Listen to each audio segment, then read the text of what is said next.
You're in the shower, the water's running, the glass is fogged, and you're deep in a conversation. A real one, full sentences, actual feeling. Except no one else is there. Maybe it's your boss, and you're finally saying the thing you didn't say in the meeting. Maybe it's someone from years ago, and this time you explain yourself perfectly. Or maybe it hasn't happened yet. Maybe it never will. Doesn't matter. You've got the whole scene. Their lines, your comebacks, the look on their face when you land the good one. Then the water goes cold, and you realize you've been standing there for 20 minutes, arguing with nobody. If that's you, good. You're in the right place. Because you've probably told yourself a story about this, that it's a bad habit, that you're too much in your head, that normal people don't stand in the shower rehearsing a fight that's never going to happen, and that maybe, quietly, something's a little off with you. Let me take that one off the table right now. The conversations in your head aren't a sign your mind is broken. They're a sign it's running one of the oldest programs it's got, and running it well. There's a plainer word for what you're doing in there: rehearsing. By the time we close this case, you'll know what your brain is rehearsing for and why it keeps casting you as the lead. I'm Cody, and today we're decoding why you have full conversations in your head that never actually happen. Let's open the case file. Most people will just tell you to stop overthinking it. That's not decoding. That's telling you to switch off a light without ever asking why it turned on. We're going to ask why it turned on. Start with the strangest part. Your brain burns a serious amount of energy on things that aren't happening. Not the meeting in front of you, the one 3 days from now.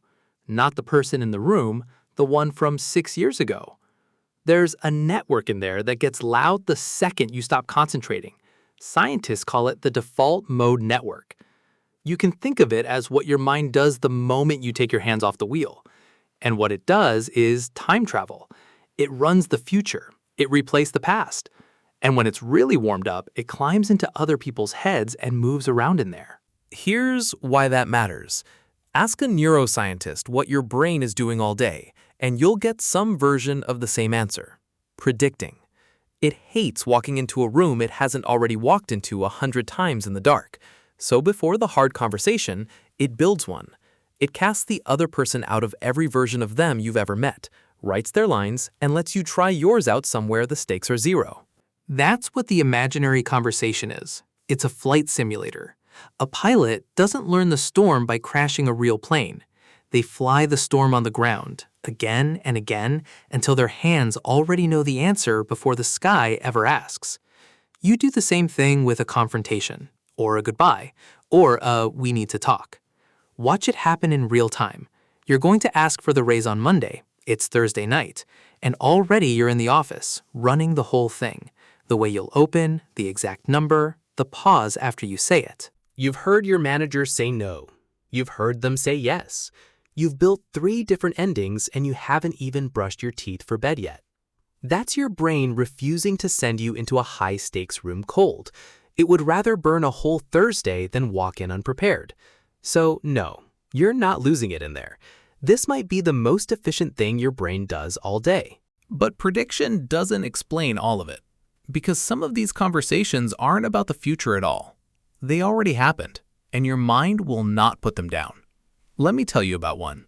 There's a conversation you lost. You know the one I mean. Someone said something that landed wrong, and you froze. You nodded. You said, "No, it's fine." And it was not fine. You got in the car, and somewhere around the second red light, it started on its own. The better version. The thing you should have said, showing up now that it's useless. Calm and clear, landing perfectly the way it refused to land in the actual room. You said a little of it out loud, then you caught yourself and glanced at the car next to you. This is the part that feels almost unfair. You've run that same scene 100 times since. Same opening, same comeback, same ending you can never quite reach. The replay has a job. It's trying to shut a door that never closed. Think about what your mind does with an unfinished anything. A song cut off mid-chorus. A sentence someone walked away from. It reaches back to finish the thing. The conversations that ended cleanly don't come back to you at red lights. The one that got cut off knocks until you let it in. That replay is the knocking. It's your mind going back for an ending it never got handed. Here's where I have to be straight with you, because this is the part the internet gets wrong. Running the scene again is not the ending. The replay feels like work getting done. It isn't. Past a certain number of laps, you're just keeping the room warm. What does seem to help is giving the thing a shape it can't be rerun inside. Write down what you wish you'd said once and then close the notebook. Say it to somebody who's in the car with you, or on the rare brave day, say it to the person it belongs to. Doors don't close from inside your head. They close when the words finally land somewhere outside it. There's one more, and it's the quietest of the three.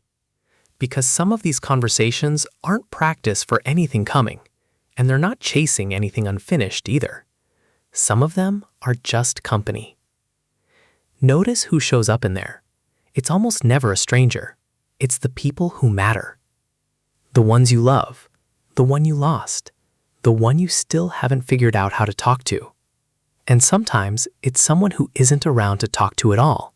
A grandparent, a friend who moved to the other side of the world, someone who's gone. You still tell them things, and you still hear it come back. The phrase they always used, the way they'd laugh at you for worrying. Your mind rehearses them for a reason that has nothing to do with winning. The same machinery that lets you guess what your friend would say to this, the working model of them you've been building since the day you met, doesn't switch off just because you're alone. So it stays running. It keeps the people who matter close, lines ready, voices intact, lonely and tender in the same breath. Your mind won't let a relationship go quiet just because the room happens to be empty. So let's call it. Add up what we found. A simulator for what's coming. A door easing shut on what's done. A way to keep the people you love in the room long after they've left it. That is not a broken mind. That's a mind doing the most human thing it can, rehearsing and repairing and staying connected, all inside the one place where nothing can actually go wrong. The world is going to call it overthinking. Let it. You know what it really is now. It's practice for a life that keeps asking you to show up and say the hard thing out loud. You don't have to make it stop.